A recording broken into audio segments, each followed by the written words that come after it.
Vital understandings of VerArchy. What if I told you that something cannot be wrong in one place and right in another? That crossing an invisible line on a map does not transform truth. It only exposes contradiction.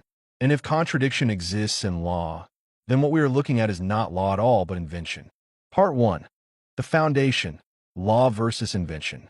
Law, if it is real, must be discovered, not declared. Just like 2 plus 2 does not equal 5 in one country and 4 in another. Truth does not bend to geography. Yet today, we live in a world where one act is illegal here, legal there, punished harshly in one place, celebrated in another. This is not variation.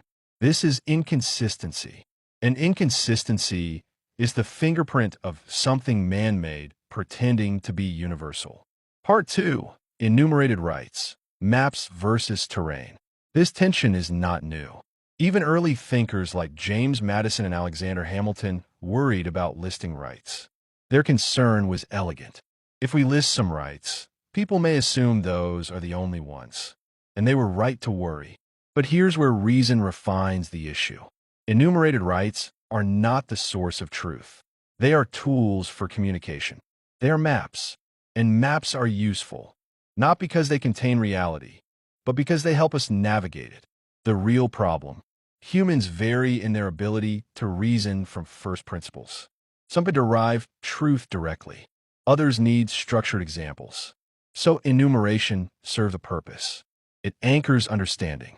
It provides reference points. It builds pattern recognition.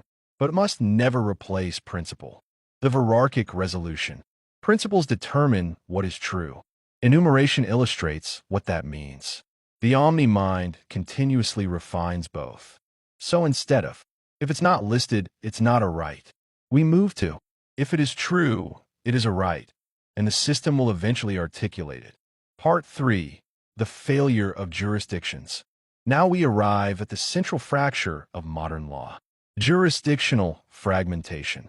States, nations, and territories behave as though within this border, we can define reality differently. But borders do not insulate truth. They only insulate authority from scrutiny. The illusion of protection. Many believe smaller jurisdictions protect us from bad, centralized power. But this is a false shield, because bad ideas spread across borders, replicate through imitation, justify themselves through narrative. History is full of examples where tyranny spreads, oppression copies itself, harmful systems multiply. Borders didn't stop them. The real insulator, the only true protection, is open, global, rational scrutiny. A system where every claim must be justified, every law must be proven, every contradiction is exposed. That is insulation. Part 4. Decentralization, the body analogy. People often confuse decentralization with polycentrism, but these are not the same. Polycentrism equals multiple centers of power. Decentralization equals no imposed center at all. Think of the human body. You do not vote on hunger. You do not consult a council to feel thirst. You know, because the system is internally aware. True decentralization.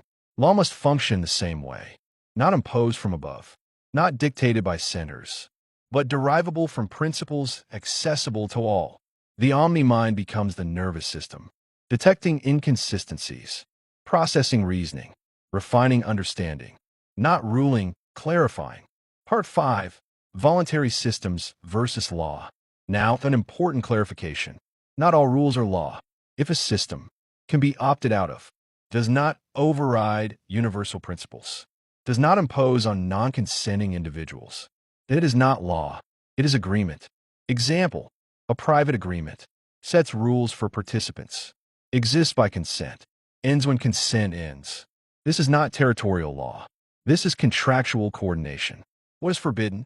What is forbidden is claiming authority over non-consenting individuals, creating territorial monopolies of law, enforcing arbitrary rules as if they were universal. That is not governance. That is imposition. Part 6. Exoterra law. So what replaces jurisdiction? Exoterra law. Law not tied to land, but to truth. It applies everywhere, to everyone, without exception, whether on land, at sea, in the sky, underground, or in space. If an action violates principle, it violates principle everywhere. Part 7. The Fiction of Nations. Nations are not conscious beings. They do not think. They do not reason. They do not own. Yet we treat them as if they possess authority, control territory, own infrastructure, govern people. This is a conceptual shortcut that became institutionalized. But under scrutiny, it dissolves. Part 8. The End of Monopolies. No entity can claim exclusive control over law enforcement, defense, accreditation, auditing, because monopoly eliminates accountability, enables abuse, prevents correction. Instead, services compete, all bound to the same universal law, all subject to scrutiny. Part 9. Competing defense and law enforcement. This has profound implications. For example, a person experiencing domestic abuse should not be forced to call a system tied to the abuser. In centralized systems, this conflict exists. In decentralized systems, individuals choose their protection services. Services operate globally. No territorial loyalty overrides duty. Important reality. Some studies suggest higher rates of domestic violence within law enforcement families, though exact figures are debated. But the structural issue is clear. When enforcement is centralized, conflicts of interest are inevitable. Decentralization dissolves that risk. Part 10. The End of Judges and Juries. Human judgment is biased. This is well documented. Judges vary widely in rulings. Juries are emotionally influenced. Outcomes depend on persuasion, not truth. The replacement, the peer-graded omni-mind system, requires justification for every conclusion, makes reasoning transparent, allows global review, uses AI to assist clarity. This is not opinion-based justice. It is proof-based resolution. Part 11. Continuous Challenge System. Anyone can challenge laws, question principles, submit inquiries, and those inquiries must be reviewed, must be answered, must be resolved through reasoning. No authority is beyond question, because truth does not fear examination. Part 12. Law must be taught. Law cannot remain obscure. Every law must be explained, justified, publicly communicated, not because we said so, but because this follows from universal principle. Part 13. The Economics of Chaos. Today, chaos is profitable. Crime feeds industries. Complexity feeds bureaucracy. Confusion feeds control. A system built on disorder has incentives to maintain disorder. The VerArchy shift. In rational law, profit aligns with clarity. Success aligns with truth. Systems reward prevention, not destruction.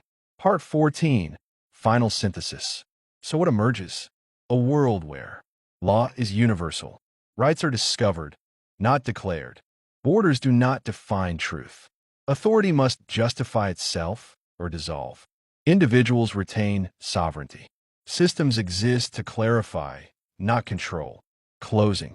The question is no longer, what does my country allow? But, what is universally correct?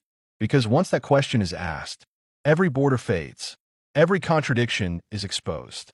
And what remains is not power, but truth.